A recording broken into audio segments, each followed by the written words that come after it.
En este momento nos encontramos en España, año 1939. La guerra civil ha finalizado y en el poder se encuentra el dictador Francisco Franco. En este contexto de necesidad, tanto de mano de obra como de personas afines al régimen, José Antonio Girón crea las escuelas de captación social. A través de los mejores estudiantes de esta escuela se lleva a cabo una reunión en la que también participa el subsecretario de Trabajo.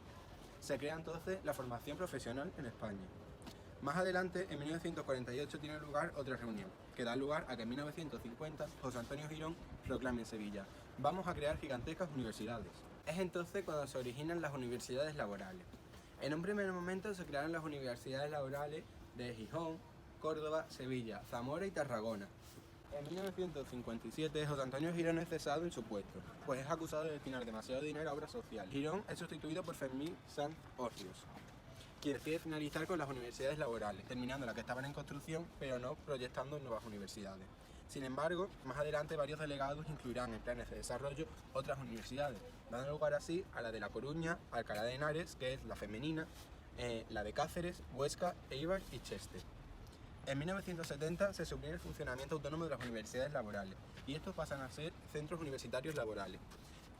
Estos centros se crearon hasta 1975 y fueron los de Gran Canaria, Tenerife, Toledo, Málaga y Almería.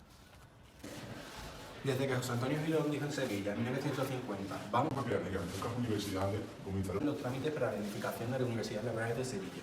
El proyecto de la Universidad Laboral fue cargado al grupo Otaiza, formado por Alfonso Toro, Buiza, José Luis Gómez Estén y los hermanos Rodrigo y Felipe Benjumea. La Universidad Laboral se levantó al sur de Sevilla y, al igual que el resto de universidades laborales, estaba alejada de la ciudad, a una media de entre 2 y 5 kilómetros. La extensión de la finca donde se edificó era de 310 hectáreas. La adquisición de los terrenos no se hizo de una vez, sino que se hizo progresivamente. En febrero de 1952 se hizo saber a los propietarios de las fincas turísticas que se necesitaban terrenos para la edificación de la universidad. En mayo del mismo año se firmaba la escritura de la compra de los terrenos y en junio se tomaba posesión de Fuentequintiqui, donde se edificó la Universidad Laboral. La inversión fue de unas 15 millones de pesetas. A lo largo del resto del año se siguieron llevando a cabo concursos para la finalización de esta fase. En 1955 se compró la finca Molino de San Juan de los Teatinos, situada al margen del río Guadaira, por unos 2.100.000 pesetas. En este momento, más de la mitad de los edificios de la universidad ya estaban construidos y el resto se encontraba en construcción.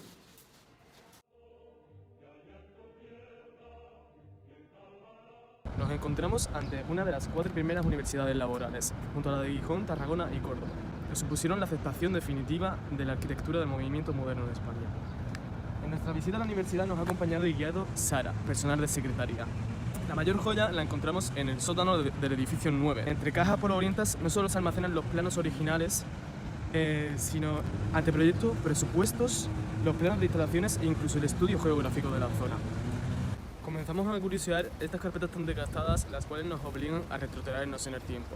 Y no solo ver cómo se hacían los planos en aquella época, sino la magnitud del proyecto, el cual parte de un solar situado a 7 kilómetros de la ciudad, con una superficie de 310 hectáreas, una capacidad para 1.700 puestos escolares.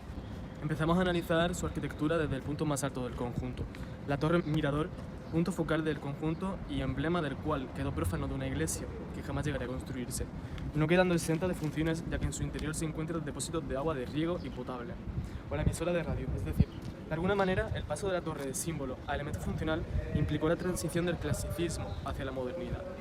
Con su estructura de hormigón armado y cerramiento de fábrica de ladrillo cara vista alcanza los 63 metros, altura inferior a la Girarda, aún lejana y con una superficie en planta de 77 metros cuadrados.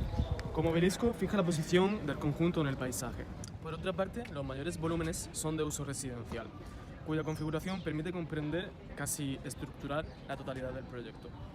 Dado el elevado número de internos, configura en gran medida la imagen general del conjunto.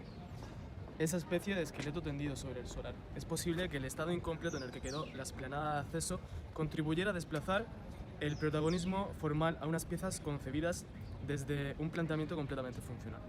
Son 7 el número de colegios estructurados en 2 alas que organizan los locales docentes y residenciales, de manera que entre ambas se disponen pequeños jardines o plazas de relación y recreo para la expansión de los alumnos.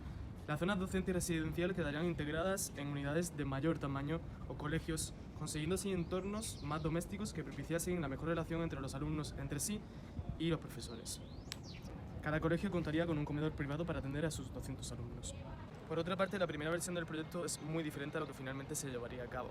En esta primera propuesta, el conjunto de colegios se organiza sobre un eje diagonal en el que se van conectando diversas edificaciones con plantas en forma de L y de T, recogiendo las ideas fundamentales de la solución definitiva, aunque con edificios claramente peor trabados. En la visita pudimos apreciar la cantidad de pasos cubiertos de galerías de circulación, si bien algunos de ellos adoptan un protagonismo inusitado, más allá de ser simples líneas de sombra, unen unos pabellones con otros. En este caso, los colegios quedan atados por un tronco común, una galería central que recorre longitudinalmente el conjunto, con una triple función.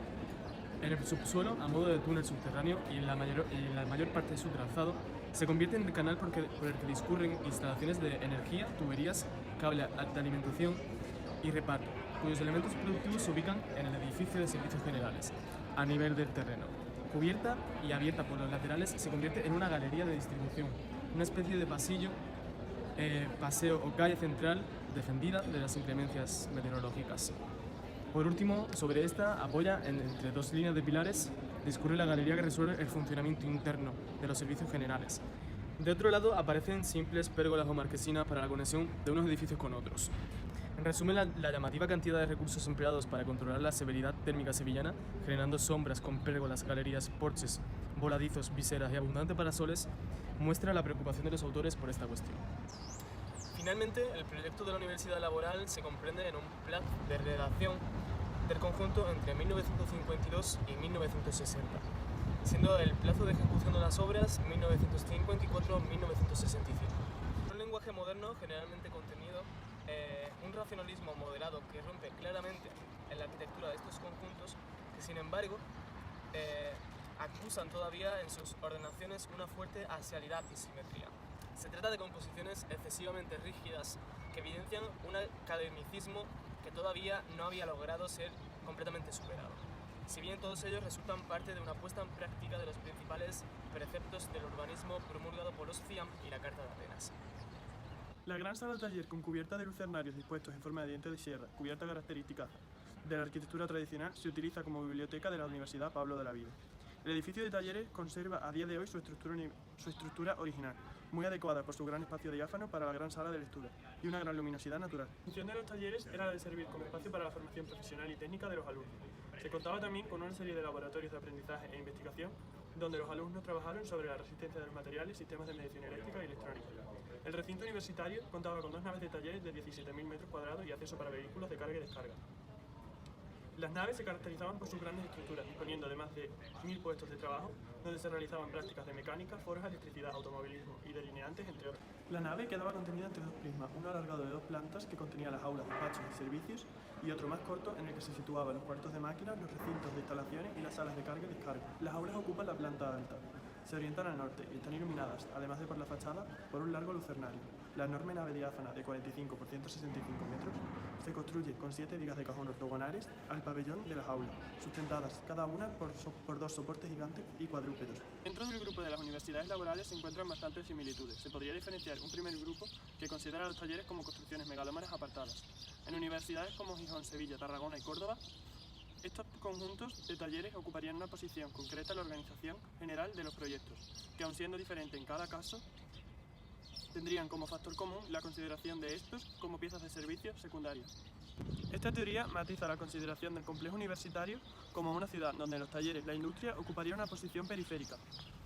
En la Universidad Laboral de Sevilla, los talleres se sitúan como parte aparente de la caótica urbanización periférica, compuesta por edificaciones aisladas destinadas a usos complementarios, que ordenan el territorio circundante disolviéndose entre la vegetación y los cultivos. Los hangares, la nave 1, de mayor tamaño, y la nave 2, más pequeña, ubicadas al norte del esqueleto multifuncional, presentan un acceso desde la calle común a través de pérgolas que enlazan el edificio principal con el acceso a los talleres. Las instalaciones deportivas con las que el conjunto fue dotado destacan por encima de todas los gimnasios. 5 piezas cubiertas por sendas láminas onduladas de hormigón armado, giradas inexplicablemente con respecto al resto del edificio central. 2 se sitúan al oeste y otros 3 al este, junto a los colegios. El proyecto se remonta a 1956 y para la complejidad que su estructura debía suponer entonces, al año siguiente ya había concluido alguno de ellos. Se trata de pabellones construidos con los recursos mínimos, que utilizando un único material, el hormigón armado, las delgadas bóvedas que lo cubren son suficientes para salvar una luz de 36,8 metros, 27,6 entre los apoyos. Están ayudadas por 8 vigas flexibles que sobresalen por su cara superior. Estas vigas se apoyan en 16 varales, 8 muretes poligonales a cada lado, haciendo parecer que la cubierta flota, conformando recintos permeables al paso, a la vista y al viento. Por otra parte, las 3 calles centrales de estas bóvedas tienen perforaciones cilíndricas en su clave, generando juegos de sol en el suelo. Se trata de 5 hileras de orificios dispuestos en cada paño, que producen un efecto parecido a la iluminación cenital en algunos baños árabes. Es posible encontrar una amplia relación constructiva y espacial con el pabellón de la hípica de Mattsson, proyectado por Ernest Jacobsen en 1934. Si bien este espacio diáfano queda configurado por una bóveda de sección elíptica. Yo soy además antiguo alumno de esta universidad. Informaron o me asesoraron, mejor dicho, desde la dirección de la Universidad de Alborada, que he estudiado una carrera científica. A ver, yo soy de un barrio pobre de aquí, el Polígono. Cuando se puede decir la zona de Triana, de Santa Catalina, que es de donde yo nací, y de otros barrios, pues se decide amortizar el boom urbanístico de aquellos tiempos de los años 50 y tantos. Sobre los años 60 hay esa especulación de reurbanizar Sevilla. Entonces a las clases más pobres nos mandan pues al extrarradio de Sevilla. En este caso a mí me mandaron con mi familia al Polígono Sur. También había otra parte en el Polígono San Pablo. Estando estudiando, pues estudiaba primaria, pues llegaron unos religiosos que eran maristas pues a dar clases por la tarde, lo que antiguamente se llevaba la permanencia. En ese contexto me convencieron, porque tenía muy buenas notas, de la posibilidad de estudiar en una universidad laboral. Entonces, como todavía era chico, me fui el primer año a estudiar a Cheste. Allí hice lo que antiguamente era el final de la primaria, y a partir de ahí pues me plantearon que iba a seguir estudiando, y porque allí lo que se estudiaba era bachiller, y yo quería estudiar electrónica, ingeniería, y entonces ya entré. Entonces aquí había dos modalidades, lo que eran los internos, generalmente era para gente de pueblo, y gente desplazado de otras capitales. Pero al estar aquí, entonces lo que había una fórmula que era medio pensionista. Sí, yo venía aquí a partir de las 8 las clases y me iba después de la comida, desayunaba, comía, tenía derecho al himno, tenía derecho a los chandas, tenía derecho a todo lo que era público en aquel momento.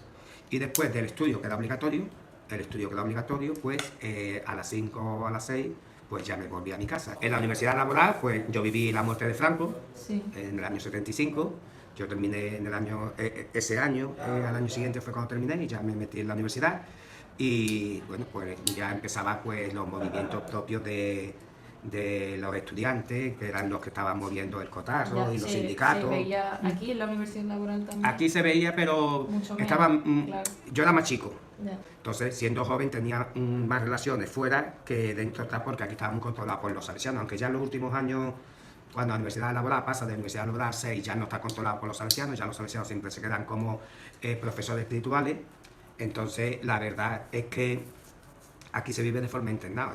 Entonces estaba más encorsetado dentro de lo que era el movimiento político. Sí, el concepto de universidad, las universidades laborales salen porque no todo el mundo llegaba a una universidad a estudiar la carrera, pero había que formar a los 4 obreros. Sí, eso fue uno de los principios del franquismo, cómo formar, tener una mano de obra formada después de la guerra. Obligatoria, había 2 asignaturas o 3 asignaturas que eran obligatorias del Estado. Una era la religión, otra era la parte política, la fe, la formación del espíritu, y otra era el deporte. Esas 3 iban ligadas. Es un adaptamiento. Todo el mundo, si ustedes, no solamente en España, pues, sino en cualquiera de los países autoritarios, vamos a ponerlo autoritario, sin ser dictadura, siempre se ha ido por la rama deportiva y por la rama del espíritu nacional. Aquí había 2 piscinas, se estropearon pronto, una olímpica muy grande y otra más normal, que está tapada, y es donde está el campo de rugby que hay aquí en la Universidad Pablo de Olavide. Debajo está y hay otra que está cerrada, todavía tiene el escudo de la antigua Universidad Laboral, y después está la plaza grande, que es la plaza Pablo de Olavide, donde está la torre. Allí está puesto el cartel de la Pablo Olavide. Puede estar el cartel de la antigua Universidad Laboral. Sí. Como dijimos al principio, la decadencia de las universidades laborales no es un efecto del fin del régimen, sino que se produce ya en la época tardofranquista, a partir del año 72. Ya en la época de la transición, en 1978, la red de centros universitarios laborales pasó a depender exclusivamente del Ministerio de Educación y Ciencia, por intermedio de un organismo autónomo llamado Instituto de Enseñanzas Integradas. En 1982, la Dirección General de la Función Pública integra todo personal de estos centros y se integraron las instalaciones a las administraciones autonómicas, al mismo tiempo que se entregaban las competencias educativas a cada una de las comunidades autónomas. En 1989, la Junta de Andalucía anuncia el cierre de la antigua Universidad Laboral, entonces Centros de Enseñanzas Integradas, para desmantelarla y crear en 1997 la Universidad Pablo de Olavide. Nuestra ciudad cuenta con la universidad pública más joven de España, ubicada físicamente en una obra maestra del patrimonio arquitectónico moderno, como es el edificio del equipo Otaiza.